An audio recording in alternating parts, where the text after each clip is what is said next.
Қайырлы күн, қалдарыңыз қалай? Алтынай ескерту арнамның көрермендері. Қазір сіздерге осы сайттың жасау жолымен бөлісемін. Әрі арзан, әрі оңайырақ. Енді көбісі тильдада жасайды, ол ютубтардан, басқа каналдардан көре аласыздар. Ал қазір сіздерге дәл осы сайттың таплинкта жасау жолымен көрсетемін. Сіздер таплинкке кіргеннен кейін Google-ға жазып, осындай бетке өтесіздер. Өздеріңіздің Google аккаунттарыңызбен регистрация өткізсеңіздер болады. Бұл жерде осындай дайын шаблондар бар, яғни тильдадағы шаблондар сияқты бұл жақта да дайын шаблондар бар. Ұнаған үстін басып, өзіңіз жайлы информацияларды жазып, телефон номер деген сияқты барлығын өзгертіп қоя берсеңіздер болады. Бұлар шаблондар өте көп. Анимация қойсаңыздар, басқа да мобильный сайт, сетевой бизнеске арналған сайт деген сияқты өте көп. Өздеріңіздің аватарларыңызбен, аты жөндеріңізбен, данныйларыңыздың барлығын енгізіп жасай бересіздер. Менюін басып, дизайнға кіргенде осындай анимационный дизайндар бар, жүректермен, яғни тойларға жасасаңыздар болады. Үстін басқан кезде бұны айтады сіздерге.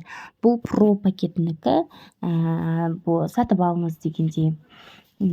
Яғни тарифына кіресіздер. Про және де бизнес тарифтарында сіздер изменение жасай аласыздар. Ал бесплатный түрінде енді көп деген мүмкіншіліктер жоқ.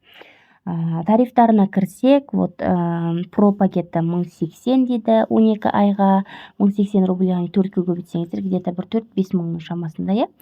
Бизнесі тоже бір жылға 10-12 мың ба, солардың айналасында болады. Яғни өте арзанырақ тильдаға қарағанда.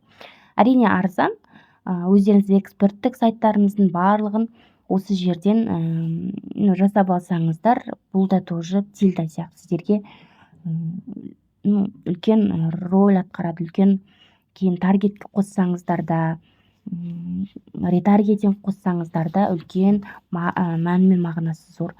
Мен қазір промокодпен жасаймын, яғни бір апталық промокод сіздерге бүкіл мүмкіншіліктерін ашып береді. Одан кейін оплата жасамау өз еріктеріңізде. Бұл промокодты алу үшін тоже маған комментарийге промокод деп жазып, немесе директіме жазсаңыздар, мен бұл кодты жіберемін. Каналға тіркеліп кетіңіздер сондықтан. Мен галереямдағы осындай кереметтей картинкалардың барлығын Pinterest'тен алдым, немесе PNG3 деген сияқты бесплатный фотосток сайттардан алсаңыздар болады. Осыларға тек қана мен жазуларын жаздым. Енді заново сіздер кольцосын бөлек, гүлдерін бөлек дегенде өздеріңіз жазсаңыздар болады. Мен осындай элементтер дайын алып, тек қана жазуларын жаздым. Бұл жазуларды біз студия деген приложениеде жазамыз. Студия деген приложение қарасаңыздар, менде өте көп видеоларды сояқтан жасаймын. Студия приложение ашқаннан кейін плюсик деген батырманы басып, сіздер осындай картинканы таңдап аламыз. Яғни менде 1080-1080 формат. Қарасаңыздар, дайын осыны слойға кірген кезде артында картинка бағанағы мен Pinterest'тен алған, жазуды жаза салғанмын. Осы Sanasoft BitScript деген шрифтмен. Бұл шрифттарды сіздерге каналға жазылғандарыңыз үшін тегін беретін боламын. Потом мұны қайтадан көрсете кетейін. Осылай 1080 деген размер таңдап алдым. 1080-1080 квадрат. Өздеріңіз білесіздер, сторис формат таңдасаңыздар болады. Одан кейін осы картинканы әкеп қойып, кішкене качествосын көтереміз астында элементтерден. Потом текст дегенге барып, А деген әріп таңдап, тойға шақыру деп жазайын. Потом мына жақта шрифттардан мен өзімнің шрифттарымды алып келіп қоямын арасынан таңдап. Астындағы color деген кнопканы басып, ең бірінші тұрған пипеткамен осы жапырақтың мен ең қою жеріне апарып, қолыммен саусағымның ұшымен осылай бір түсін таңдап алдым. Осылай тойға шақыру деп, екі саусақтарыңызбен үлкейтіп, кішірейтіп, размерін әкеп алсаңыздар болады. Тура ортасына қойып сақтап аламыз. Дәл осындай қылып сіздер келесі, яғни картинканы қоясыздар студияға, сосын текстін жазасыздар, болды. Дәл осылай біз жаңағы 2-4 баннерімізді жасап аламыз. Потом Google-ға таплинк деп жазып, көкпен тұрған строчкаға кіреміз, личный кабинет дегенді басып, сіздер регистрациядан өтесіздер, яғни Google аккаунттарыңызбен кіре берсеңіздер болады. Потом осындай мен бағана таңдаған недегі шаблон дайын ашық тұр. Бұның бізге керегі жоқ. Астындағы добавить блок деген бассаңыздар, уже мынандайдың барлығы сіздерге ашық тұрады. Яғни бұл жерде баннер қойсаңыздар, прайс лист, карта деген сияқты. Соның ішінде мен баннерден әкеп, мына жақтан выбрать деп галереядағы бағанағы жасап алған баннерларымды кезекпен кезек әкеп қоямын. Ең бірінші тойға шақыру деген загрузка жүріп жатыр. Потом мінекей сохранить деген кнопканы басамын, сол кезде сохранить етілді. Енді менде шаблондардың ешқайсысы керек емес. Керек емес, мысалы, керек емес бір блок болса, сіздер осындай үстін басып тұрасыздар, сол блоктың удалить деген кнопкасы шығады. Соны удалить етсеңіздер, ол мүлдем жойылып кетеді. В архив десеңіздер, например, керек емес бір кнопка болса, сіздер оны архивқа да тықсаңыздар болады дегенде кейінірек. Сосын қайтадан астына добавить блок дегенді басып, біз выбрать деп галереямыздан келесі картинкамызды әкеп қоямыз. Дәл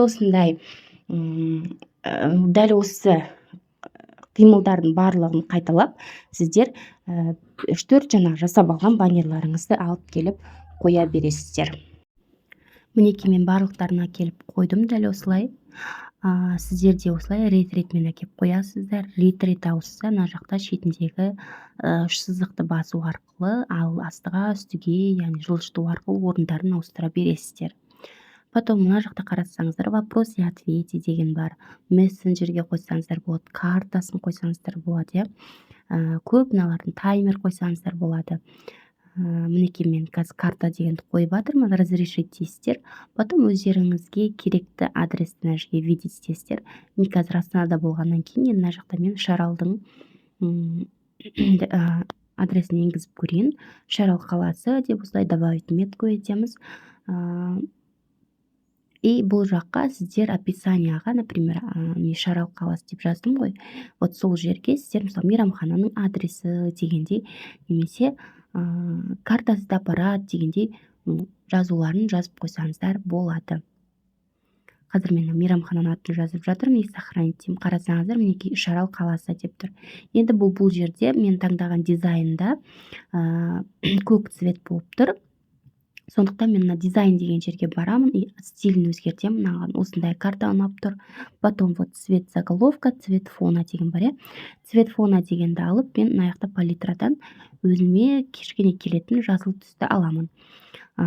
И аяқтан мен астындағы цвет заголовканы тоже жазуын аққа немесе басқаға түске өзгертсеңіздер болады. Мен аяқта ақ қалдыра бердім. Осылай жасыл болып тұр. Потом егер де дизайндағы түс әсер етпесе, уже свой дизайн деп сіздер палитраның ішінен таңдап алсаңыздар болады. Подходящий, более подходящий цветті. Енді біз таймер қояйық. Добавить блок дегенді басып, астында таймер дегенді басамыз. Бұл таймер, сіз егер Таплинктің бизнес сайтын, яғни бизнес версиясын ғана сатып алсаңыз, доступна болады.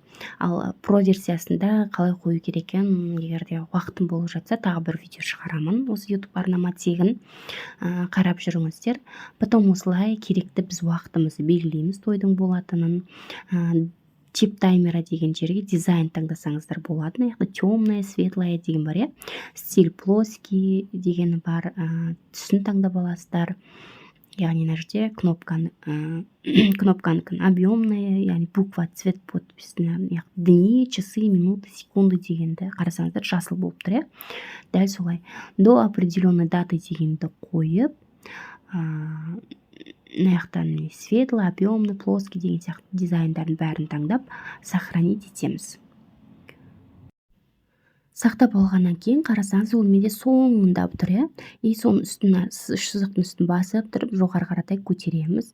Яғни мына жерде август календардан кейін астына қоямыз. Вот осылай. И болды. Солай қойған кезде ол жылжиды. Дәл осы жерден мессенджері дегенге барып, сіздер өздеріңіздің WhatsApp номерларыңызды қойып қойсаңыздар болады, яғни тойдың иелері. Егер де қосымша сұрақтары болса, чтобы организатормен байланыса алатындай. Номер организатор дегенде қалдырсаңыздар болады, немесе той иесі дегенде номерларыңызды қойсаңыздар. Түсінбеген адам хабарласа алады дегенде ғой. осылай номерларыңызды жазып, текст шаблон сообщение деген жерге өздеріңіздің дайын тексттарыңызды қойсаңыздар болады. Мына жерден үстін басып, тоже міне дизайн деген жерге барып, кнопкаларды таңдайсыздар. Дизайн дегенге барып, цвет деген жерге вот көк тұр ғой, соның үстін таңдап, біз бағанағы өзіміздің историядағы тұрған түсімізді алып келіп қоямыз, жасылды. И содан кейін сохранить дейміз. Сол кезде барлық кнопкалардың барлығы бір түсте болады. Яғни сіздің WhatsApp-ыңыз көк болып, мына жақта Жарал қаласы деген, например, картадағы түс қызыл болып кетсе, яғни жараспай қалады. Сондықтан гармонично барлығы тұру керек. Потом уже